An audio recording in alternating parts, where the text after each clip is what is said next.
Jordan, what are we selling to the customer? What do we really have? What do we offer? We offer solutions to their car's problems. The main commodity, ito yung you cannot recreate it. Once it's gone, it's gone. It's the time. It's the labor. That is what we are selling to our customer. The labor. Nabilan niya? Sabi niya, I buy 7 hours of you. I'm buying you 7 hours, and that is what I'm selling to the customer.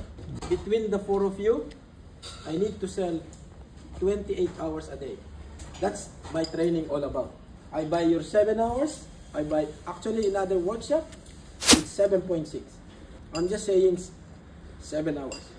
Just realistically, you sell me your 7 hours, I'll pay your wages. Same thing with the rest of the guys. So basically, every day, I need to sell to the customer 1, 2, 3, 4 times 7 hours. I need to make 28 hours of sales. My training yesterday was like an eye-opener. It's an eye-opener. In the beginning, I was adamant to attend, but when I saw it, I said, my brother should have attended this. It's the man-hour. You know, when they taught us how to look at the business, the parts that we sell, here, we buy this, dapat ang profit natin dito is 40%. But they taught us not to focus on selling the parts. They taught us how to focus on selling the labor. Now, this is the good question. How do you feel if I buy your 7 hours and I gave you the job that you're supposed to stay there for 4 hours, 2 days later you're still working on that one? What's the business? What's the business looks like? Yeah. Am I making money or losing money? True? Now, effective July 1, we will increase our labor by 10%. So 120 plus GST across the board. Okay, this is also another problem with our workshop because we are too kind to the customer. Even though our actual hours is 1.2 on an SUV, we still charge them 1 hour. Do you think that's a good practice? No. Another thing that I learned from the seminar, those people who question every single cent of your bill, you don't need them because they are more likely the one causing you trouble. We want customers who trust us, who believe in us, who will support us. And those are the type of customers that we will give our 100% attention. So if the customer says, you're too expensive, our reply would be, we may not be the right mechanic for you. You understand, guys?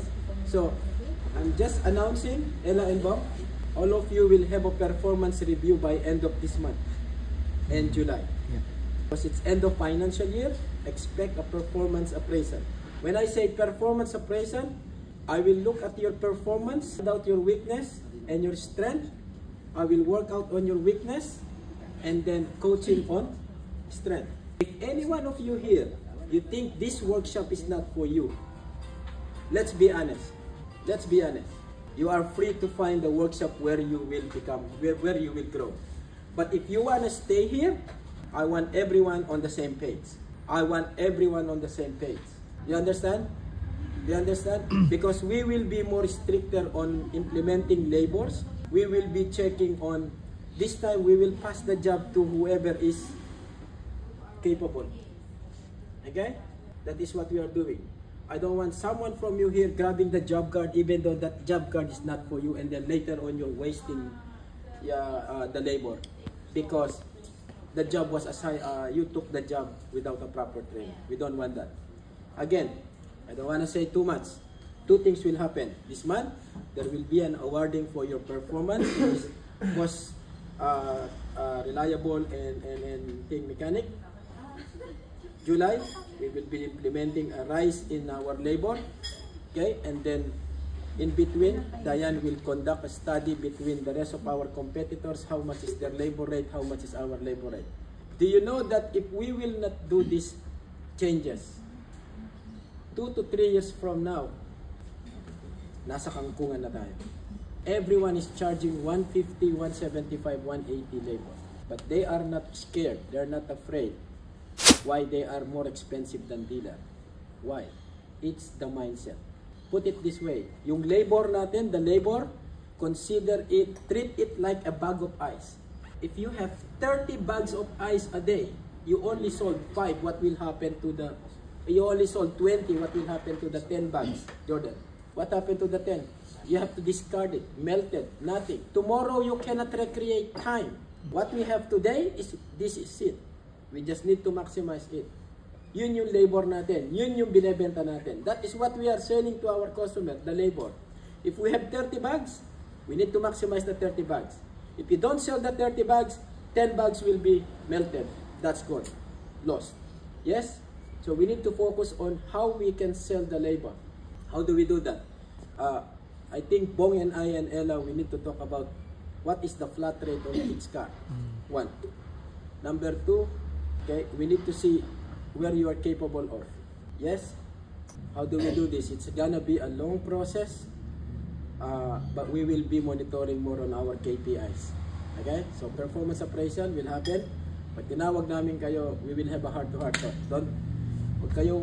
Don't be ashamed, don't be scared. You talk, we'll find out. If we can work things out, we'll do it. If we can, we'll find a solution. Yes?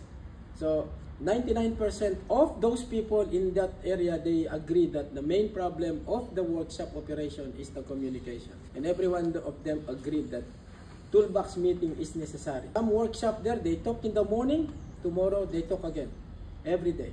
Some workshop, they do it once a week. But I've never seen a workshop, they never talk.